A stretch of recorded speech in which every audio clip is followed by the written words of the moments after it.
My phone buzzed at 6 o'clock in the morning. It was a text from Chloe, my daughter. "Thanks for the money, Mom. Now Ryan and I can live the life of our dreams. Don't look for us." My heart stopped for a second. Then it started pounding so hard I thought it would break through my chest.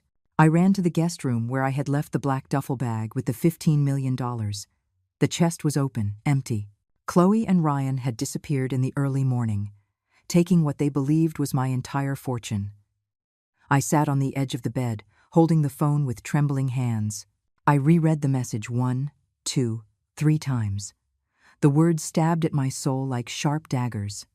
Don't look for us. As if I were a stranger. As if I weren't the woman who had raised her alone for 22 years after her father abandoned us. As if I weren't the one who had worked double shifts at the hospital to pay for the private university she wanted so badly. The room spun around me. The scent of lavender from the air freshener Chloe had plugged in the night before now made me nauseous. Everything was exactly the same. The pale pink comforter I had bought for when she visited.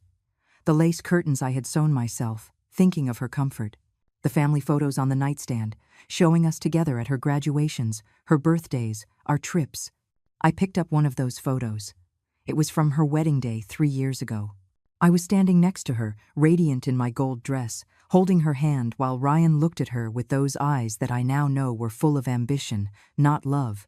I had spent my savings on that wedding. $30,000 so she could have the perfect day she had always dreamed of. The church filled with white flowers, the wedding dress imported from Paris, the reception at the most elegant hotel in the city. "Mom, you're the greatest in the world," she had whispered in my ear that day. "I don't know what Ryan and I would do without you." Her words had sounded so sincere, so full of genuine gratitude. Now I understood that even then, they were planning how to get everything they could from me. Every hug, every "I love you, Mom," every Sunday visit had been calculated, measured, designed to keep me giving and giving until I had nothing left. My fingers traced the glass of the photograph, stopping on my own smile. 68 years of life, 45 of them dedicated completely to Chloe. I had given up chances at love, trips, personal pleasures, all to make sure she had the best of everything. When Ryan came into her life 5 years ago, I welcomed him with open arms. A successful engineer, he said. A man who would make her happy, I thought. The first alarm bell should have been when they started asking me for loans. Small ones at first. $1,000 to fix Ryan's car. $3,000 for the deposit on their new apartment. $5,000 for the business they were going to start together. Always with promises of repayment that never came. Always with explanations that sounded reasonable at the time, but which now, in hindsight, were clearly elaborate lies. The phone vibrated again. Another message from Chloe. "I know you're mad, but one day you'll understand that we deserved this chance. We've been struggling for a long time." Struggling. The word burned inside me. She didn't know what it was to truly struggle. She didn't know what it was to work 16 hours a day as a nurse, to come home with swollen feet and hands raw from sanitizer, only to find her university tuition bills waiting for me in the mailbox. I got up and walked to the window. The sun was beginning to rise, painting the sky in shades of orange and pink. It was a beautiful dawn, but I could only see betrayal reflected in every ray of light. My neighbors were starting their morning routines. Mr. Peterson watering his lawn, Mrs. Davis going out to get the newspaper, the kids across the street waiting for the school bus. Normal life, a normal routine, while my world was silently crumbling behind these walls. I went back to the guest room and sat on the floor next to the empty chest. The hinges still held the metallic scent of the money I had stored there the night before. Money I had withdrawn from the bank so carefully, explaining to the manager that I needed to make a significant purchase in cash. The house of my dreams, I had told him. My golden retirement after decades of hard work. But now there was no house, no golden retirement. There was only an empty bag, and the echo of my daughter's words resonating in my head like an emotional death sentence. I closed my eyes and let the memories flood in like an unstoppable avalanche. Chloe was 5 years old when she promised me that one day she would buy me a big house so we could be happy together. We were sitting in the small 2-bedroom apartment where we lived after the divorce, eating canned soup because it was all we could afford that week. Her chubby little hands held the spoon awkwardly as she told me in her sweet little voice, "Mommy, When I grow up, I'm going to work really hard and give you everything you deserve. What a cruel irony of fate. Now she had everything I had given her, and I was left with empty hands and a shattered heart. I got up from the floor and walked to my room, where I kept a shoebox full of memories. I took it out of the closet carefully, as if it were a sacred treasure, and opened it on the bed. There were all the letters Chloe had written to me when she was away at college. "Dear Mommy," one of them read, "thank you for sacrificing so much for me. I know you work extra on weekends to pay for my books and my dorm. I promise that when I graduate, all of this will be worth it. One day I'll pay you back every cent, with interest, but most of all I'll give you all the love and gratitude you deserve. You're my hero." My tears fell on the ink, smudging the words that had once filled me with hope and pride. I picked up another letter. This one was from her senior year. "Mommy, I'm almost done. I've been thinking about everything you've done for me. You never took a vacation because you preferred to save for my studies. You never bought new clothes because my education was your priority. When I get my first job as a lawyer, the first thing I'll do is take you to Europe, just like you always dreamed." Europe. That promise echoed in my mind like a cruel joke. Instead of taking me to Europe, she had stolen the possibility of any trip, any dream, any peaceful future. I kept reading letters, each one more painful than the last. Promises of eternal love, of infinite gratitude, of taking care of me in my old age, just as I had taken care of her in her childhood. I walked over to the photo album I kept in the living room. Each page was a testament to my unconditional devotion. There was Chloe at 8 years old, smiling with her front teeth missing, holding her honor roll certificate. I had worked double shifts for a month to pay for the math tutoring she needed. On the next page, at 12, posing proudly in her new uniform for the most expensive private school in the city, I had sold my grandmother's jewelry to pay the tuition. At 16, radiant in her red prom dress. That dress had cost me a week's salary, but seeing her happiness had been worth every penny, or so I thought at the time. At 20, at her college graduation ceremony, hugging me tightly as she whispered, "We did it, Mommy. All your effort paid off." I had cried with happiness that day, feeling that all my sacrifices finally had meaning. But there were more photographs that hurt in a special way. The ones from the last 5 years, since Ryan entered our lives. In them, I was always smiling, but now I could see something different in my eyes. A subtle sadness, a sense that something had changed. Ryan always seemed to be sizing me up, measuring my financial worth more than my value as a person. I remembered the first time they asked to borrow money. Chloe had come alone, without Ryan, and had sat on the same sofa where I was now crying. "Mommy, we need help. Ryan lost his job and we have debts. We just need $5,000 to get back on our feet. I promise we'll pay you back in 3 months." I didn't think twice. She was my daughter, my reason for living. Of course, I would help her. 3 months turned into 6, 6 into a year, and the year into never. When I asked about the money, they always had a new excuse, a new emergency, a new promise that they would pay me back soon. "Ryan's business is about to take off," Chloe would say. "We just need a little more time." And I, like the fool I was, kept waiting and kept giving. The second time, they asked for $10,000, the third for $15,000. Each loan was bigger than the last, each promise more elaborate, each lie more believable, until we reached the point where they had practically drained my entire life savings. But I always had the peace of mind that it was for my daughter, for her happiness, for her future. The phone rang again. This time it was a call, not a message. Chloe's name appeared on the screen. For a moment, my heart raced with the hope that she had changed her mind, that she was calling to apologize, that this was all a horrible nightmare from which I was about to wake. I answered with a broken voice. "Chloe? Mommy, I know you're upset, but I need you to understand. Ryan and I have been planning this for a long time. We knew you had that money saved for the house, and frankly, we thought that at your age you don't need it as much as we do. We're young, we have dreams, plans. You've already lived your life." Her words pierced me like bullets. "You've already lived your life." As if at 68 years old I were an old piece of furniture that had lost its use. As if my dreams, my plans, My desires didn't matter simply because I had gotten older. Rage began to boil in my stomach, mixing with the pain to create a toxic concoction that burned me from the inside. Chloe, that money was for my house, for my retirement. I worked 40 years to save it.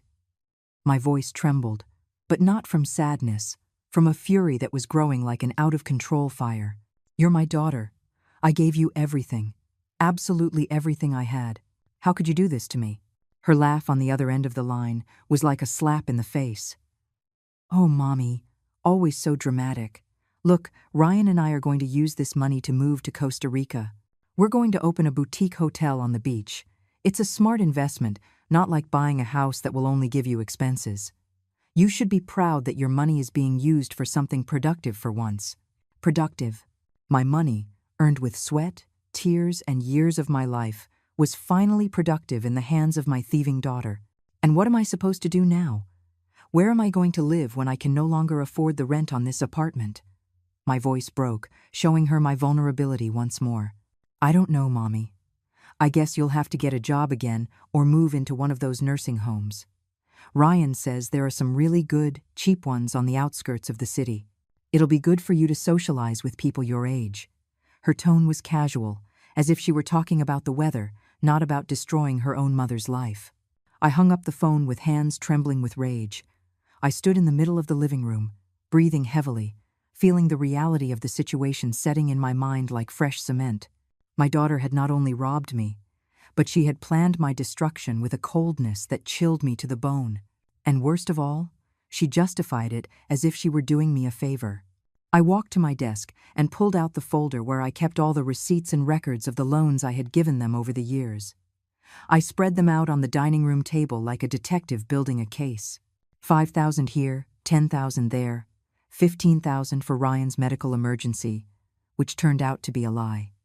20,000 for the business that never existed. Each piece of paper was a stab in my back, tangible proof of how I had been systematically swindled by my own blood. In total, over the last 5 years, I had given them more than $200,000 money I had saved penny by penny, working extra shifts, denying myself small pleasures, living with the bare minimum to ensure my daughter would be happy. I picked up my phone and dialed my bank. I needed to know exactly how much I had left, what my options were, how I could survive without the $15 million I had lost. Well, what they thought I had lost. Because there was the detail that Chloe and Ryan didn't know, the secret that made me smile despite the pain. The money they had taken wasn't real. The night before, while I was putting the bag in the chest in Chloe's room, I had a strange feeling.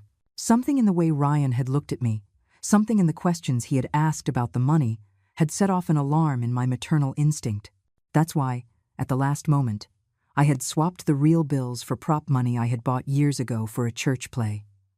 15 million in perfectly convincing fake bills had left my house in that black duffel bag. Meanwhile, the real money was safe in a safe deposit box at the bank, waiting patiently for me. Chloe and Ryan had stolen colored paper and would probably take days or even weeks to find out, especially if they were in the middle of their trip to Costa Rica. But I couldn't laugh yet. The pain of the betrayal was real, even if the theft was fake. My daughter had shown her true colors. She had revealed that she was capable of destroying her own mother without the slightest remorse. That wound would never heal, no matter how much money I had in the bank. I poured myself a cup of chamomile tea and sat by the window. The neighbors continued their normal routines, oblivious to the drama unfolding in my house. Mrs. Davis was pruning her roses.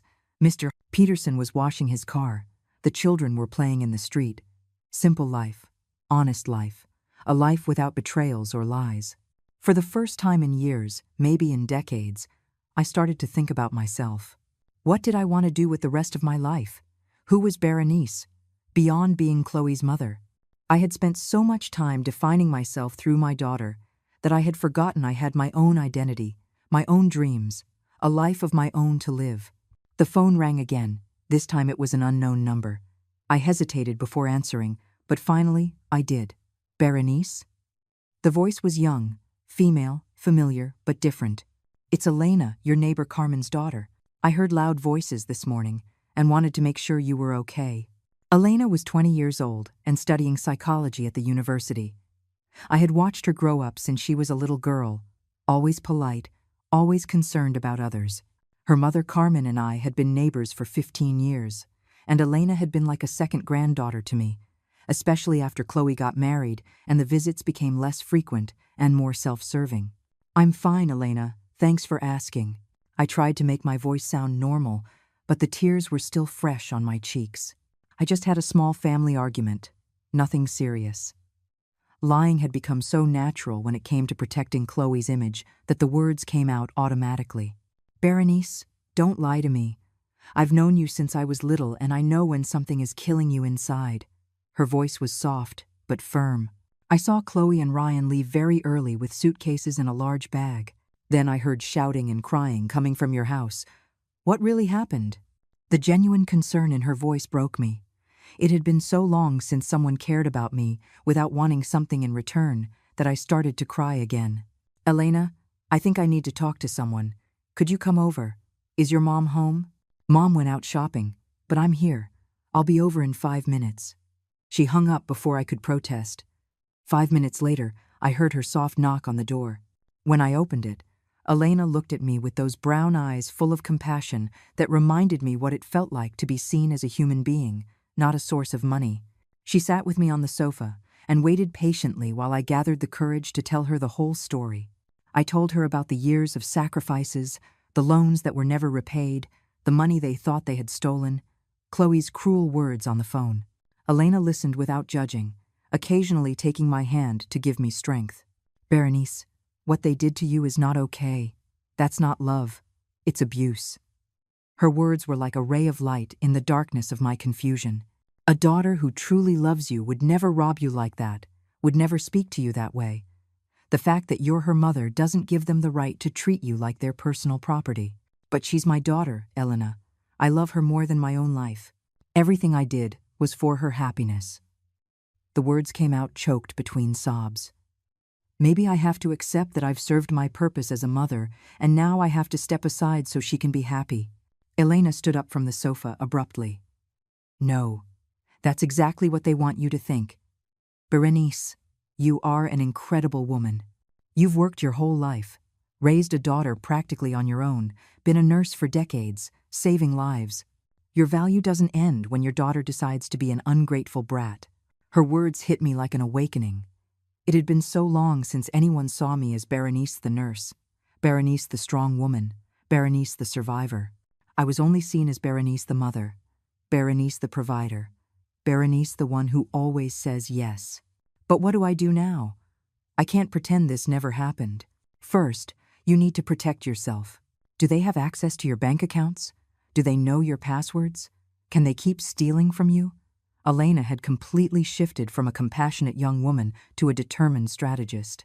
Second, you need to decide if you're going to let this continue or if you're going to take control of your own life. The word control echoed in my mind. When was the last time I had control over anything in my life? Everything revolved around what Chloe needed, what Chloe wanted, what would make Chloe happy. Even my financial decisions were based on ensuring she would be comfortable in the future. "Elena, there's something I haven't told you." I explained about the fake money, about my last-minute gut feeling, about how the real money was safe at the bank. Her eyes lit up with a mixture of admiration and surprise. "Berenice, you're incredible. Your instinct saved you from total ruin. But the emotional damage is already done.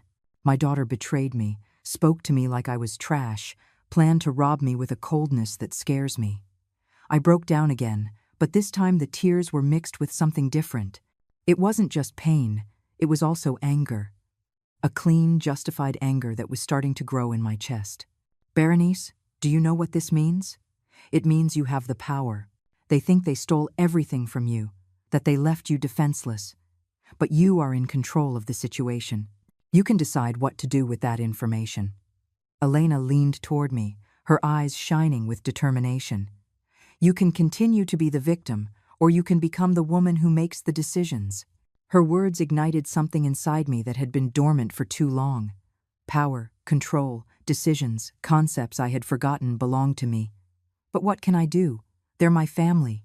I can't just cut them out of my life. "Why not? They clearly already cut you out of theirs." They told you not to look for them, that you've already lived your life, that you're in the way. Why do you have to follow the rules of unconditional love when they don't? Elena was right, but admitting it meant accepting a reality that terrified me.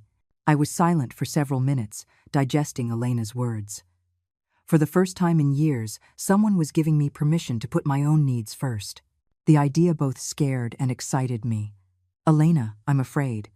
If I cut ties with Chloe, I'll be completely alone. She's the only family I have left. Berenice, you are already alone. The difference is that now you are alone and being abused, manipulated, and robbed. If you cut those toxic ties, you will be alone, but free. Elena took my hands in hers. Besides, you're not as alone as you think. You have neighbors who care about you. You have a lifetime of experience. You have resources they don't know exist. She was right. For years I had been so focused on Chloe that I had neglected other relationships, other possibilities for human connection. Carmen had always been kind to me. Mr. 9ATA2. Peterson greeted me every morning. Mrs. Davis brought me vegetables from her garden. There was a community around me that I had completely ignored. I need time to think.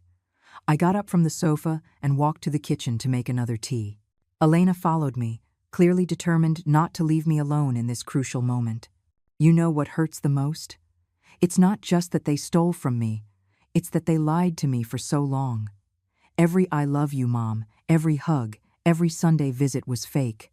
Or maybe not all of it was fake. Maybe Chloe did love you, but Ryan corrupted her. Maybe she's just as manipulated as you were. Elena leaned against the kitchen doorway. But that doesn't change the fact that she hurt you deeply and that you need to protect yourself. The kettle whistled and I poured the hot water over the tea bag. The familiar aroma calmed me a little. Elena, if you were me, what would you do? It was a dangerous question, because I knew her answer could change the course of my life forever. If I were you, I would take control of the situation. I would let them discover for themselves that the money is fake. I would let them get to Costa Rica, make their plans, maybe even spend real money on the trip, only to find out it was all an illusion. Her eyes shone with a poetic justice that I found strangely appealing. That would be cruel, I protested weakly, but a part of me was already savoring the idea. They're far from home, in a foreign country. If they find out the money is fake, they'll be stranded. Berenice, they were cruel to you first. They robbed you, humiliated you, told you your life is worthless. Why do you have to be the only one who acts with compassion in this situation? Elena had a valid point that I couldn't argue with. My phone rang again. This time it was Ryan. I hesitated before answering, but Elena gestured for me to do it. Hello, Ryan. My voice sounded colder than I had intended. Berenice? I know you're probably upset, but I wanted to explain why we did what we did. Are you going to explain why you stole my life savings? The sarcasm in my voice surprised even me. Elena smiled and gave me a thumbs up. Look, don't see it as a theft. See it as an investment in your family's future. Chloe and I are going to do something big with this money. My family? Ryan, you just robbed me and kicked me out of my own family. What future are you talking about? My words were firmer now, fueled by the outrage that Elena had helped awaken in me. Besides, I'm curious. Have you already verified that all the money is in order? There was a long pause on the other end of the line. What do you mean by that? His voice had lost its arrogant confidence. Oh, nothing important. I was just wondering if you'd had time to count everything, to check that the bills are in good condition. Berenice, don't play games with me. Is there something we need to know about that money? He now sounded worried, almost paranoid. The seed of doubt had been planted. Ryan, my boy, you were the one who decided to steal the money without asking me. Now you have to live with the consequences of your decisions. I hung up the phone with a smile I hadn't felt in years. Elena clapped softly. That was perfect. You're going to drive them crazy with worry. It was true. They would probably spend the next few hours obsessively checking every bill, looking for any sign that something was wrong. Elena, I feel different. Like I've woken up from a very long dream. It was true. For the first time in decades, I felt I had some control over my own life. It's liberating, isn't it? Realizing you don't have to be the victim of your own story. We walked back to the living room, and I sat in front of the mirror hanging over the fireplace. The woman looking back at me had eyes red from crying, but there was also something new in her expression: determination, strength, a spark that had been extinguished for too long. "Elena, you know what? I'm going to do something I should have done years ago." I got up and went to my desk, where I kept my checkbook. "I'm going to cancel all the additional credit cards I gave to Chloe and Ryan. I'm going to change all my account passwords. I'm going to take full control of my finances." "Excellent. And what else?" Elena was clearly excited to see me take action. "I'm going to live my life. I'm going to use my money for myself. I'm going to travel. I'm going to buy myself pretty clothes. I'm going to eat at fancy restaurants. I'm going to do all the things I didn't do because I was saving for Chloe's future." For the first time all day, I felt completely clear-headed and focused. My daughter's betrayal had been painful, but it had also been an unintentional gift. It had freed me from an emotional prison I had been living in without even realizing it. I spent the rest of the morning making phone calls I should have made years ago. First, I called the bank and canceled all the additional cards Chloe and Ryan had. The representative asked if I had been a victim of fraud, and for the first time in my life, I answered with complete honesty. Yes, I was swindled by my own family. Next, I changed all my online account passwords, from the bank to the social media accounts I rarely used. Each new password was like closing a door I had left open for far too long. Elena stayed with me through the whole process, making lunch and making sure I didn't lose the self-protective momentum I had found. "Berenice, are you hungry? I made some sandwiches." Elena appeared at the door of my makeshift office with a plate in her hands. "I haven't eaten anything since yesterday." I realized it was true. Between the anxiety of stashing the money and the shock of the betrayal, I had completely forgotten to feed myself. We sat down to eat at the dining room table, where all the receipts for the unpaid loans were still scattered. Elena looked at them intently. "Berenice, this is evidence of a pattern of financial abuse. If you wanted to, you could press legal charges against them." The idea was both terrifying and tempting. I don't know if I could do that. She's still my daughter. The words came out automatically, the conditioned reflex of years of protecting Chloe from the consequences of her actions. Elena looked at me with an expression that mixed understanding and frustration. "Berenice, she didn't protect you. Why do you keep protecting her?" It was a valid question with no easy answer. My phone buzzed with a text message. It was from Chloe. "Mommy, Ryan is paranoid about something you told him. What did you say about the money? We're at the airport waiting for our flight, and he won't stop checking the bag." I smiled as I showed the message to Elena. "They're going crazy. Hauser." Elena laughed. "Perfect. Let them suffer a little. They deserve it after everything they put you through." I didn't reply to the message. For the first time in my life, I let Chloe wait. Let her worry. Let her feel the anxiety of uncertainty. An hour later, another message arrived. "Mommy, please answer me. Is something wrong with the money? Ryan says some of the bills feel weird." This time I replied, "Daughter, you decided to rob me and leave without explanation. Now you have to live with the consequences of your decisions. Have a good trip." The phone soon rang.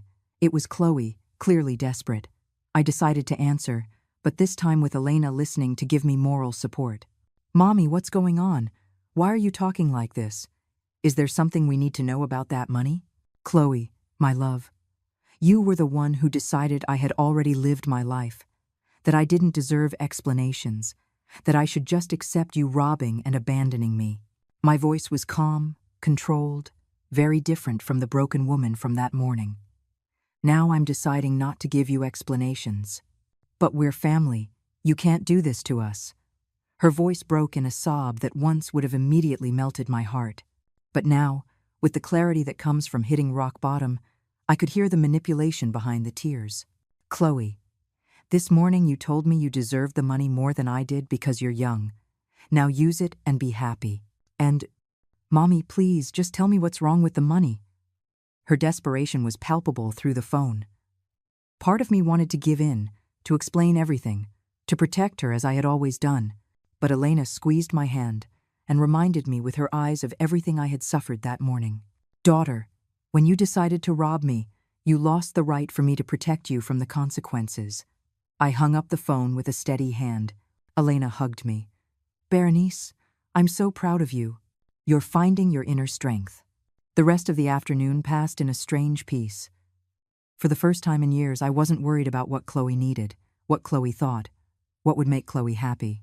I was focused on myself, on my own feelings, on my own needs. It was such a strange sensation, it almost made me dizzy.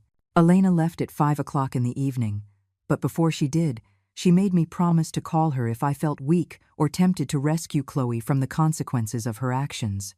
Remember, Berenice, you are not responsible for fixing the problems others create for themselves. That evening, I poured myself a glass of red wine I had been saving for a special occasion and sat on my patio to watch the sunset.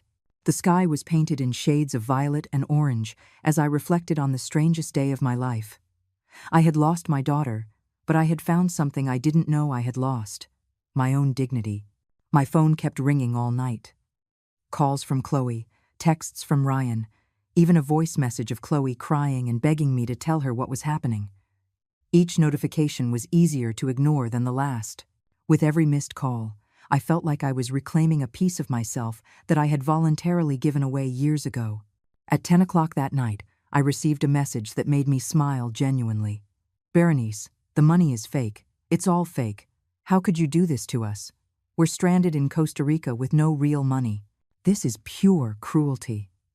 It was from Ryan, and his desperation was as delicious as the wine I was drinking. For the first time in decades, I went to sleep feeling completely in control of my own life. I woke up the next morning with a feeling I hadn't experienced in years. Peace. There was no anxiety about pleasing someone else. No worry about whether Chloe needed something. No constant pressure in my chest that I had carried for so long. I considered it normal. I stretched in bed, enjoying the absolute silence of a house that finally belonged only to me. The phone had been ringing all through the early morning, but I had put it on silent. When I finally checked it, I had 37 missed calls and 23 text messages, all from Chloe and Ryan, each one more desperate than the last. I read them while drinking my morning coffee as if it were the daily newspaper. Mommy, please, we need help. We're in a cheap hotel in San Jose, and we don't have money to get back. Berenice, this is inhumane. We are your family. How could you plan this? When did you become so vengeful? Mom, Ryan says if you don't help us, we'll never speak to you again. That last threat made me laugh out loud. They would never speak to me again?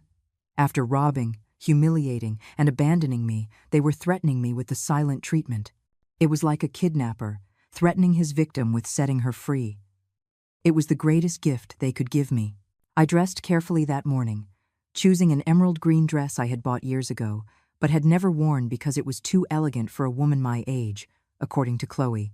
I put on makeup for the first time in months, styled my hair, and looked at myself in the mirror with approval. The woman looking back at me looked dignified, strong, beautiful in her own maturity.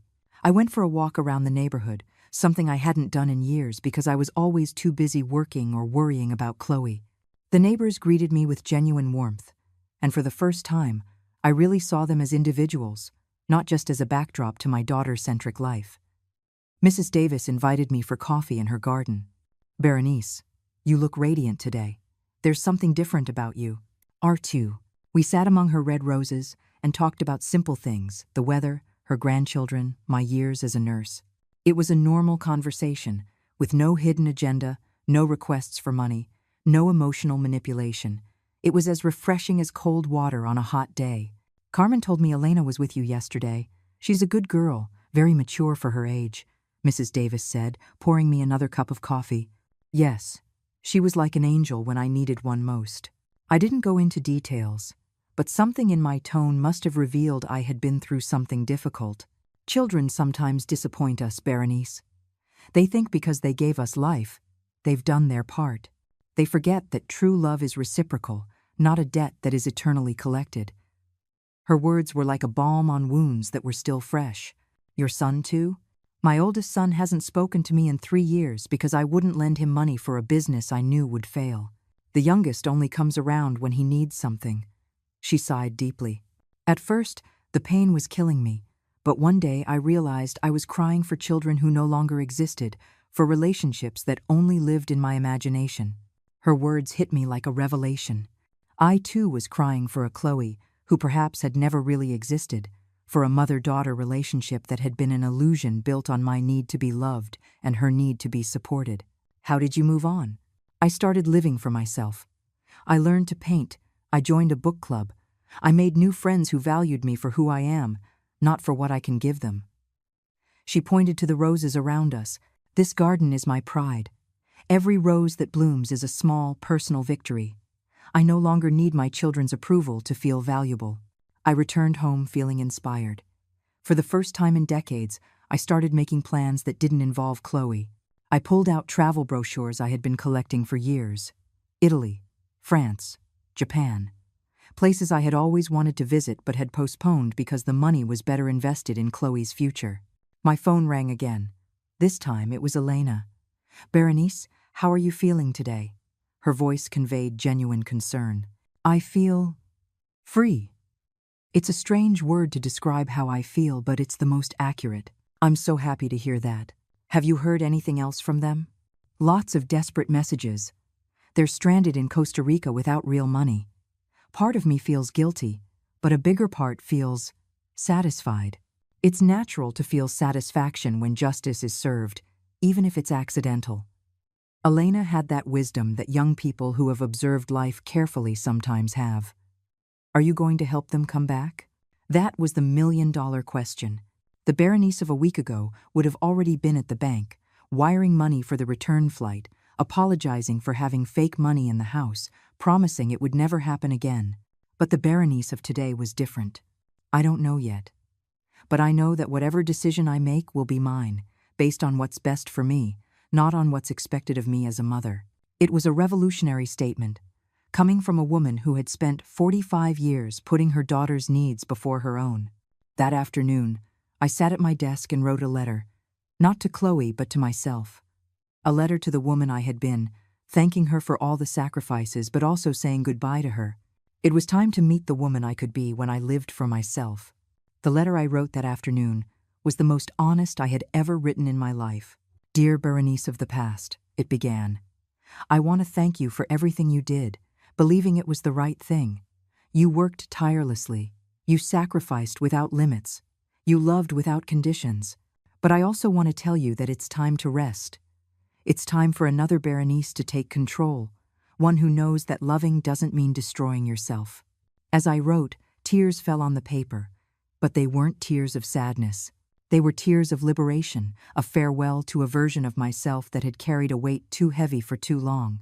Each word I wrote was like releasing a stone I had been carrying on my shoulders. The phone rang again. This time I decided to answer, not out of weakness or guilt, but because I wanted to hear what they had to say from my new perspective. It was Chloe, and her voice sounded completely different. It was no longer the arrogant woman who had spoken to me the day before. Now she sounded like a distressed, scared child. "Mommy, please, we need help. We don't have money for food, for the hotel, for anything. Ryan is furious with me. He says this is my fault for trusting you." Her voice broke at the end, and for a moment my maternal instinct threatened to resurface. But Elena had planted seeds of wisdom that were now blooming in my mind. "Chloe, 2 days ago you told me that I had already lived my life and that you deserved my money more than I did. What changed?" My voice was calm, with no trace of the desperate woman who had answered the phone the previous morning. "Mommy, I didn't mean that. I was nervous. Ryan pressured me to talk like that." "Ah, so it wasn't really your opinion. You were just acting under pressure." I paused deliberately. "Tell me, Chloe, how many of the things you've told me in the last 5 years were really your opinions, and how many were pressure from Ryan?" The silence on the other end of the line gave me the answer I needed. My daughter had been living a lie for so long that she probably no longer knew the difference between her true feelings and those Ryan had implanted in her. But that didn't change the fact that she had chosen to hurt me. "Mommy, I know we messed up, but we're family. Family forgives each other, right?" It was the classic argument, the emotional manipulation that had worked hundreds of times before. But this time, my ears were trained to recognize it. "Chloe, family also respects, cares for, and protects each other. When you decided to steal my life savings, when you told me I no longer had the right to dream of my own home, when you abandoned me as if I were trash. Where was that family love? But you set a trap for us. You gave us fake money on purpose. Her voice now had a hint of indignation that I found almost comical. Chloe, I put money in a chest in your house because I trusted you. The fact that you chose to steal it was not my fault, and the fact that the money turned out to be fake was, let's just say it was divine justice. Divine justice? We're your children. You're supposed to love us unconditionally. The desperation in her voice was palpable. And I did love you unconditionally for 45 years. But it turns out that unconditional love on my part didn't generate unconditional love from you. It generated abuse, lies, and theft. I hung up the phone feeling a deep calm. For the first time in my adult life, I had set clear boundaries and defended them without apologizing. It was an intoxicating feeling, like discovering muscles I didn't know I had. That night, I called a travel agency and booked a tour of Italy for the following month. I had dreamed of seeing the Roman ruins, walking the streets of Florence, drinking wine in Tuscany. For years I had postponed that dream because it was too expensive and the money was better saved for Chloe's emergencies. Now I understood that my own happiness was no less important than my daughter's. In fact, I had discovered that taking care of my own happiness made me a stronger, more complete person, more capable of giving genuine love instead of desperate love. Elena came to visit me that night with a bottle of champagne.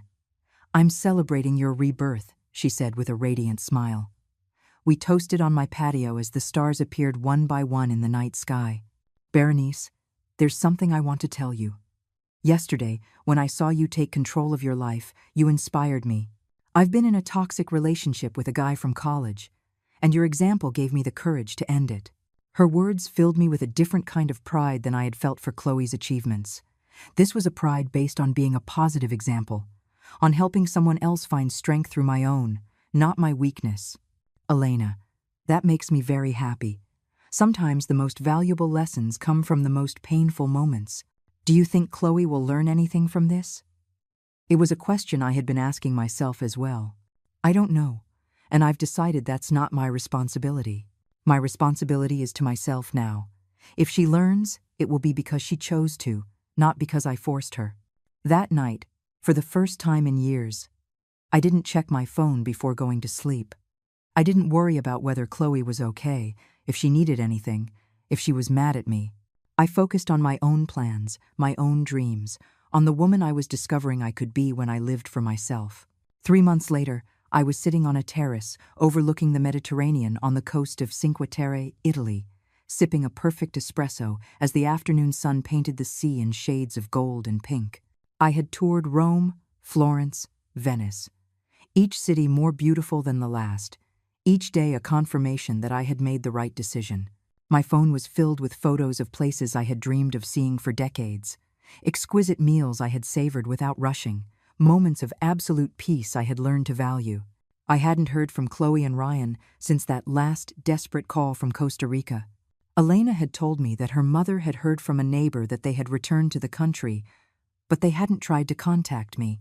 It was as if they had finally accepted that the well had run dry, that the woman who for years had been their inexhaustible source of resources no longer existed. At first, the initial days of silence had been difficult. 45 years of constant worry don't disappear overnight. I would wake up thinking about calling her, compulsively checking my phone for messages, feeling a strange anxiety from not knowing if she was okay. But slowly, that anxiety transformed into something completely different: freedom. The woman now sipping espresso in Italy had even learned to wake up each morning asking herself what would make her happy that day, not what she would need to do to keep the peace with other people. I had discovered I had my own opinions on art, on food, on politics, opinions I had kept silent for years because I didn't want to create conflict with Chloe and Ryan. In the Uffizi Gallery in Florence, I had spent a full hour contemplating Botticelli's The Birth of Venus, feeling a deep connection with that goddess emerging from the sea, reborn, complete, and beautiful. For the first time, I understood that I too was being reborn, emerging from the murky waters of a toxic relationship to discover my own inner beauty. The tour had ended the week before, but I had decided to extend my stay. Not because I didn't want to go home, but because for the first time in my life, I could make decisions based solely on my own desires. I had the money, I had the health, I had the freedom. Why not enjoy it? My phone buzzed with a message from Elena. Berenice, how was your Italian adventure? We miss you here, but I'm so happy to know you're living your best life. I had been sending her photos and updates throughout the trip. She had become something I never thought I'd have, a genuine friendship based on mutual affection, not family obligation. I replied with a photo of the sunset I was watching. Dear Elena, every day here teaches me something new about myself. Today I learned that I like red wine more than white, that I can walk 5 kilometers without getting tired, and that I'm braver than I thought. I'll be back next week, but I'm already planning the next trip. It was true. I had brochures for Japan waiting for me at the hotel, plans for a cruise through the Norwegian fjords, a list of destinations I had been writing during quiet nights in foreign cities. For the first time in my life, the future excited me instead of scaring me. The waiter approached to ask if I wanted anything else. In my basic Italian, which I had been practicing during the trip, I asked for the check. I had learned a few essential phrases, and every time I managed to communicate in another language, I felt a small personal victory. Berenice the nurse was becoming Berenice the traveler, Berenice the adventurer, Berenice the woman who lived for herself. As I walked back to my hotel through the cobblestone streets, I thought about the letter I had written months ago to my past self. It was time to write another letter, this time to my future self. Dear Berenice of tomorrow, I began to compose in my head. I hope you always remember that you deserve love, respect, and happiness. I hope you never again confuse being needed with being loved. I hope you continue to choose your own peace over the guilt that others try to impose on you. Upon arriving at the hotel, I paused in front of the lobby mirror. The woman looking back at me had her hair slightly tousled by the sea breeze, her cheeks rosy from the Italian sun, and something in her eyes I hadn't seen in years. Genuine self-satisfaction. Not the satisfaction of having pleased someone else, but the deep satisfaction of having chosen her own happiness.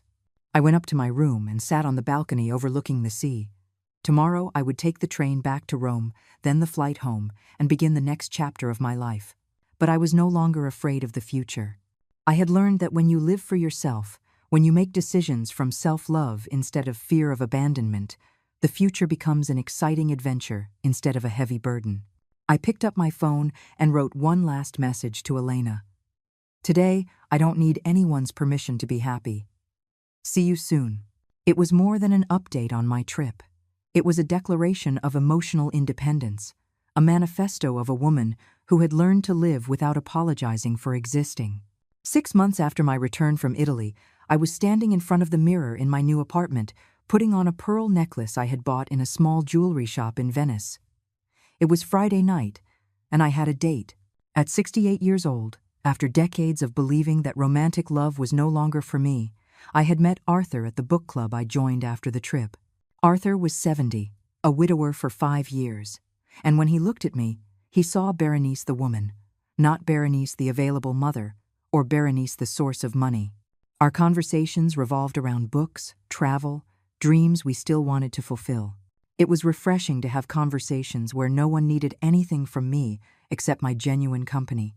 Tonight, we were going to a restaurant that I had chosen not because it was the cheapest or the most convenient for others, but simply because I felt like eating seafood and watching the sunset from its oceanfront terrace. It was a small but significant freedom, choosing a restaurant based solely on my own tastes. My new apartment was smaller than the house where I had lived for years, but it was entirely mine. Every piece of furniture, every painting, every plant had been chosen because I liked it, not because it was practical for when Chloe came to visit. The walls were filled with photographs from my travels, the Roman Colosseum, the canals of Venice, the snowy mountains of Switzerland I had visited last month. Elena came for tea with me every Sunday. She had become the daughter of my heart that I never knew I needed, a relationship based on genuine affection and mutual respect. She would tell me about her psychology studies, her plans to specialize in family therapy, and I would tell her about my adventures and the books I was reading. It was a balanced relationship where we both gave and received equally. Berenice, every time I see you, you look more radiant, Elena had told me the week before. It's like you found an internal fountain of youth. She was right. It wasn't that I looked physically younger, but there was something in my posture, in the way I walked, in the way I spoke, that reflected a confidence I had never had before. 3 months ago, I had received a letter from Chloe, a physical letter sent by mail, not a text or a call. In it, she apologized for everything that had happened, explained that she had ended her relationship with Ryan after realizing how he had manipulated her, and asked for a chance to rebuild our relationship.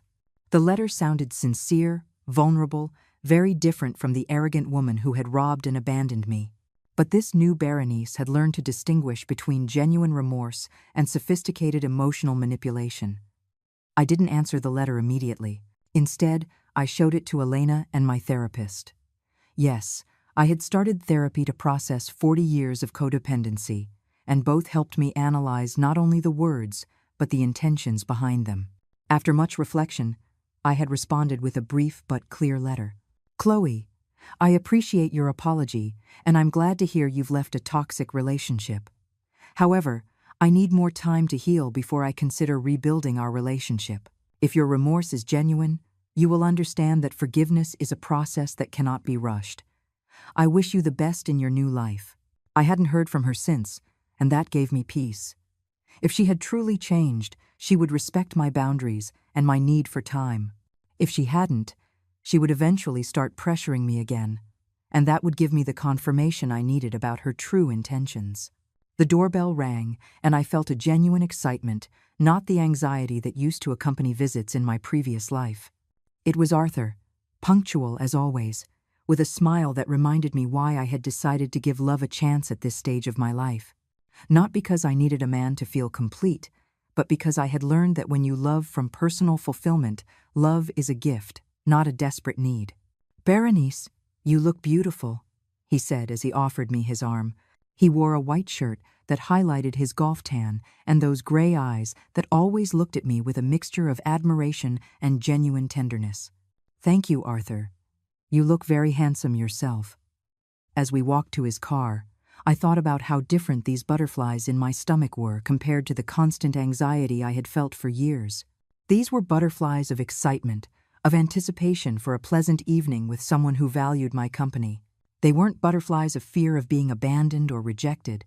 At the restaurant, as we shared a bottle of white wine and talked about the book we had both finished that week, I realized that this was the life I had always deserved. A life where my opinions mattered, where my tastes were respected, where I didn't have to walk on eggshells to keep the peace. Berenice, there's something I've been wanting to tell you, Arthur said as the sun set before us, painting the sky in colors that reminded me of my sunsets in Italy. These months with you have been the happiest I've had in years. Not because you complete me, we are both whole on our own, but because we choose to share our complete lives. His words went straight to my heart. It was exactly what I needed to hear. That I was loved for who I was, not for what I could give. Arthur, I feel the same way. With you, I've learned that true love doesn't hurt, doesn't demand, doesn't exhaust. It nourishes, it respects, it celebrates. As we drove home that night, with Arthur's hand in mine and the stars shining above us, I reflected on the path that had led me to this moment. Chloe's betrayal had been the most painful and most valuable gift of my life. It had forced me to wake up from a nightmare of codependency that I had mistaken for love for decades. Now, at 68 years old, I had finally learned the most important lesson of all. You don't need anyone's permission to live your own life.